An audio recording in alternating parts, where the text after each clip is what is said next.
my last video, I created a portfolio website for free and deployed it to Azure using the Learn Cloud VS Code extension. If you haven't watched it, definitely check it out so you can see how the extension works. In this video, I sat down with Microsoft's Learn Cloud team to hear more about their journey in creating this extension.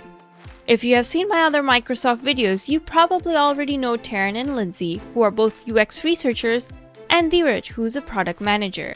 Now on to Taryn. If you have a simple website, an application, even a more complicated website that might have both a front end and a back end, might be connected to a database where you store all of your data in it, and you want to easily get it up and running on the cloud so you can have your customers or users or anyone just visit that application. In that case, you would use one of our services to deploy it or send it to the cloud so that it's easy to access by everybody else. So you're essentially like up and having it run on a server.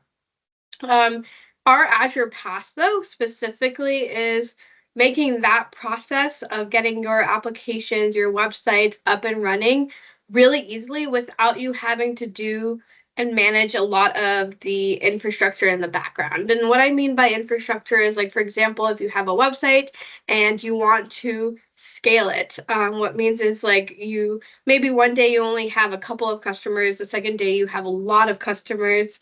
You need to be able to handle that extra load. So you need to scale your websites or applications up.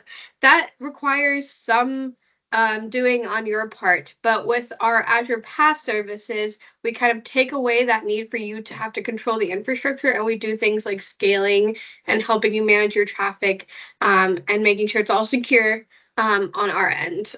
So making it a lot easier to complete your deployments to the cloud. As someone who's not a developer, I'm still learning all of these different things about the cloud, how to use the cloud, and something that I would have been really helpful for me back when I was getting started with our tools was a step-to-step guidance on how to do that.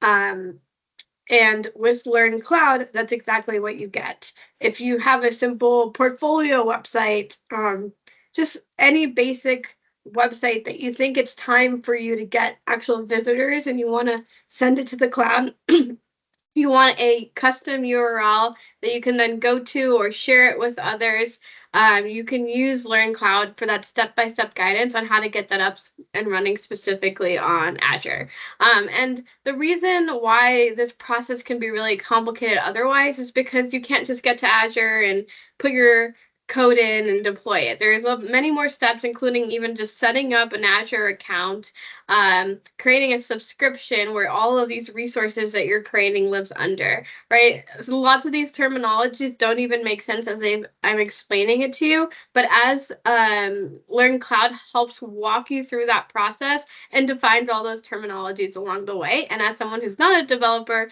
that's exactly what I needed to help me get started and actually try it out and test it myself. Learn Cloud is a really special project that we didn't actually start it as like a business focus or a business problem or even like pointed by the internal team. It started from like a very interesting hackathon project.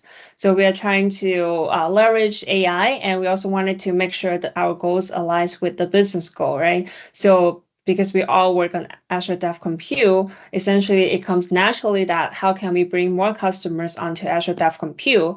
Then we are all interested in the educational space. Then it really connects the dots together that how can we bring more new learners onto Azure and onto using our services. So that's how that came about. Getting from VS Code to Azure is a pretty complicated journey that we simplified into this really simple guide. We went through multiple iterations, a lot of them including having an LLM-based chatbot, but we ended up settling on a guided walkthrough. And so far, it's been getting a lot of traction and a lot of traffic coming in, and we're hoping that it continues to grow. We showed a lot of customers the LLM chatbot prototype that was built, and what we found was a lot of customers did not really enjoy that process. They didn't know what questions to ask, and it ended up leading to a lot of confusion and wasn't meeting our core business goal. of helping simplify a deployment to Azure. And so we ended up making a decision that in order to reach our business goal, we were going to have to drop that really cool piece of technology. So one thing I really appreciate and like about the project was the collaborations between cross-functional teams. So we have like Hapriya from the engineering team, and we have like Diraj from the PM team, and myself and Taryn from the React research team, and Amy from the design team. So we collectively work together to putting all the pieces onto this final experiences that we can test with the end users. Throughout the process, my role has evolved from it just being a simple hackathon where we met for a couple hours to actually being able to do research with new developers, those that are learning about the cloud, and then also testing our prototype along the way. And now it's also, figuring out how we can market this product and share it out with anyone who might need a tool just like this. Go download Learn Cloud if you're interested in getting started on the cloud. And if you ever need to deploy a website, check out Static Web Apps.